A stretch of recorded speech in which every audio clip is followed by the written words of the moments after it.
Sudah jatuh tertimpa tangga pula. Mungkin itulah kalimat yang saat ini dialami oleh Persipura Jayapura. Setelah kekalahan 0-1 dari Adiaksa FC Banten dan Persipura gagal untuk promosi ke Super League, Persipura juga diambang sanksi berat dari PSSI. Jadi siap-siap nih Persipura mendapatkan hukuman yang berat untuk musim depan. Sebagai contoh di musim kemarin atau di musim ini, Persela Lamongan tanpa penonton ketika bermain di kandang selama satu musim penuh karena adanya kericuhan saat itu di Tuban Sport Center. Nah, ini Persipura setelah saya lihat-lihat dari beberapa video, ini kericuhannya lebih besar dari apa yang dialami oleh Persela saat itu. Jadi sudah pasti sanksinya pun akan lebih berat yang didapatkan oleh Persipura. Dan publik dari Persipura tentu saja harus menerima apapun nanti sanksi yang akan diberikan oleh PSSI. Karena itu imbas dari kejadian semalam atau kejadian setelah laga menghadapi Adiaksa, di mana di Stadion Lukas NMB benar-benar ricuh, bahkan mobil-mobil para pendukung Persipura pun beberapa ada yang terbakar. Dan saya nggak ngerti lagi dengan kejadian seperti ini ya. Padahal itu yang punya mobil itu adalah orang yang sudah berkontribusi besar untuk Persipura. Dia beli tiket, dia beli jersey, dia datang ke stadion untuk mendukung. Berarti kan dia memberikan kontribusi yang besar untuk Persipura. Tapi apa yang dia dapatkan justru dia kehilangan kendaraannya, hangus terbakar. Dan tentu saja oknum-oknum seperti ini yang harus mungkin diselidiki oleh pihak berwajib ya. Karena saya yakin orang-orang seperti ini itu bukan orang-orang yang cinta dengan Persipura.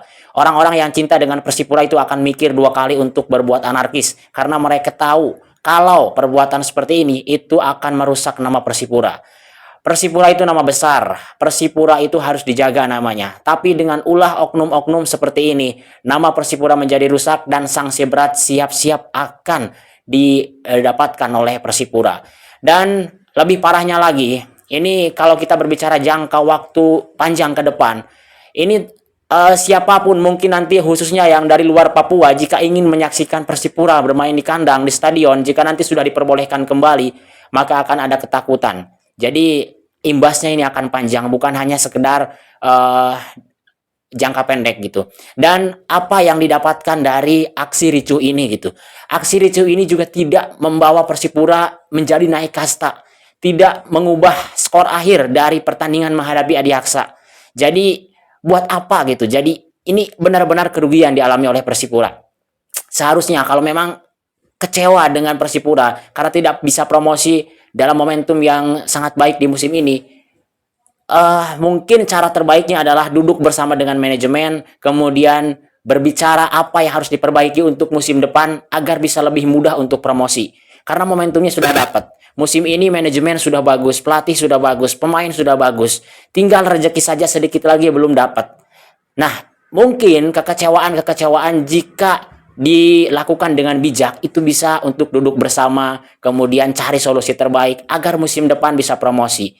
Karena dengan gagalnya Persipura untuk promosi ke Super League musim ini, itu bukan akhir dari segalanya, bukan pula degradasi ke kasta terbawah. Justru dengan adanya kericuhan ini, itu bisa jadi Persipura bisa dijatuhi hukuman untuk turun ke kasta yang lebih bawah. Itu mungkin saja terjadi. Karena benar-benar ini sangat-sangat sangat-sangat ricuh gitu. Ini lebih dari apa yang pernah saya lihat sebelumnya. Dan hukumannya juga pasti tidak akan main-main. Ini hukumannya akan berat. Dan itu yang merugikan nama Persipura. Saya yakin para pencinta Persipura yang ada di seluruh Indonesia, karena Persipura itu pendukungnya dari luar Papua juga sangat banyak.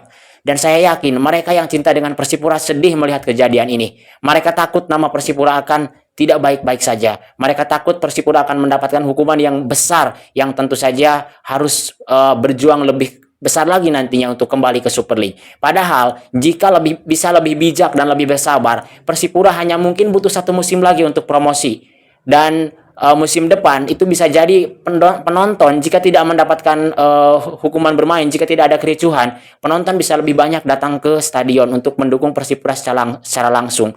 Dan itu akan memudahkan Persipura untuk promosi. Tapi dengan adanya kejadian ini, musim depan Persipura diambang tanpa penonton bermain di kandang. Itu yang akan menyulitkan Persipura untuk promosi. Justru itu yang mempersulit keadaan. Justru itu yang akan mempersulit Persipura untuk promosi. Apalagi dengan tidak adanya penonton, pemasukan pun itu akan menjadi minim. Dan apakah sponsor-sponsor akan datang? Itu juga menjadi PR tentunya. Jadi imbas dari kericuhan ini itu dampaknya sangat luar biasa. Dan inilah kerugian besar bagi Persipura Jayapura. Padahal kalau dicerna lebih dalam dan bisa dilakukan dengan bijak kekecewaan tersebut, ini akan menjadi jalan untuk promosi lebih mudah lagi. Kalau misalkan lebih bijak dan lebih sabar, duduk bersama dengan manajemen, duduk bersama dengan pelatih, kumpul dengan pemain, kemudian cari solusi terbaik, siapa yang harus didatangkan musim depan, bagaimana pola permainan, dan itu mungkin yang seharusnya. Tapi apalah daya, nasi sudah menjadi bubur, semua sudah terjadi, dan yang perlu dievaluasi ke depannya adalah jika sudah nanti kondusif lagi gitu ya, jika nanti sudah hukuman sudah selesai, hal-hal seperti ini tidak boleh terulang lagi. Cukuplah ini menjadi yang terakhir, dan jika sepak bola ingin maju, itu bukan hanya karena pemain, bukan hanya karena pelatih, bukan hanya karena manajemen, tetapi karena supporter juga. Berkacalah dari negara-negara luar, berkacalah dari Eropa. Contoh Arsenal, beberapa kali kehilangan gelar juara mereka di Premier League karena mereka harus finish di peringkat 2. Apakah supporternya bertindak anarkis? Tidak. Mereka kalau tidak suka dengan permainannya, mereka pulang lebih dulu, mereka tinggalkan permainannya, mereka tinggalkan meskipun sudah beli tiket, karena itu bentuk kekecewaan mereka. Mereka tidak turun ke lapangan untuk berbuat anarkis. Dan lihatlah sepak bolanya, maju. Di negara tersebut sepak bolanya maju. Maka harus dicontoh seperti itu. Jangan meluapkan kekecewaan dengan turun ke lapangan berbuat anarkis, merusak fasilitas stadion, dan itu stadion harusnya dijaga karena itulah tempat bermainnya. Kemudian alasannya karena wasit. Saya pikir wasit tidak buruk-buruk amat, bahkan menjalankan tugasnya dengan baik di laga ini. Apa? Goal offside Adilson? Tidak. Coba kalian putar ulang. Itu tidak offside karena Adilson masih berada di belakang ketika menerima bola. Hitungan offside itu ketika bola pertama kali di umpan. Kalau bolanya sudah di atas, Adilson sudah maju, itu tidak terhitung offside. Adilsonnya itu masih di belakang ketika bola dari Hasim Kipu diangkat, jadi onside, dan itu murni gol.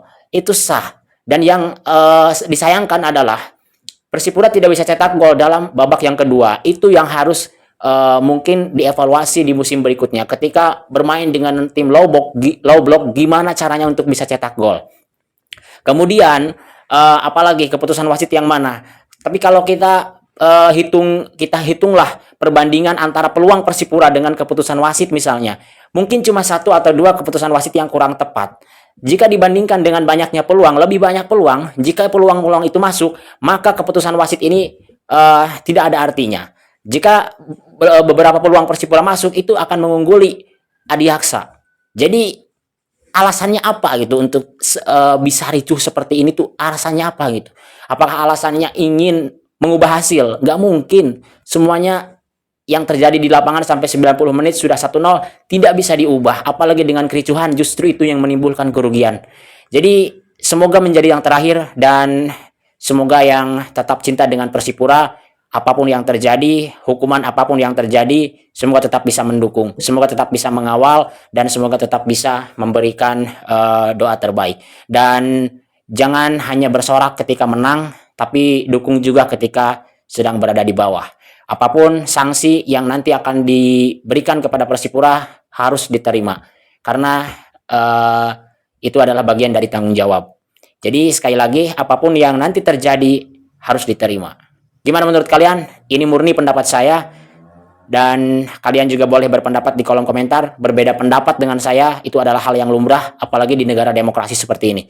Silakan berpendapat di kolom komentar. Kalian mau marah-marah di kolom komentar juga silahkan. Tidak setuju dengan pendapat saya juga silahkan. Jadi bebas kalian komentar apa saja. Dan ini adalah murni pendapat saya, dan juga merupakan bentuk kekecewaan saya terhadap adanya aksi anarkis seperti ini. Dan semoga segera bisa diusut, dibereskan, kemudian Persipura bisa bermain lagi musim depan. Semoga masih tetap di Liga 2 meskipun dengan hukuman yang berat. So, gimana menurut kalian? Jangan lupa dukung channel ini kalau mau dukung, dan terima kasih yang sudah mendukung. Persipura musim ini finish di peringkat kedua grup Timur dan gagal melaju dari babak playoff, artinya Persipura menempati peringkat keempat di Liga 2. Terima kasih telah menonton, kita jumpa lagi di video berikutnya.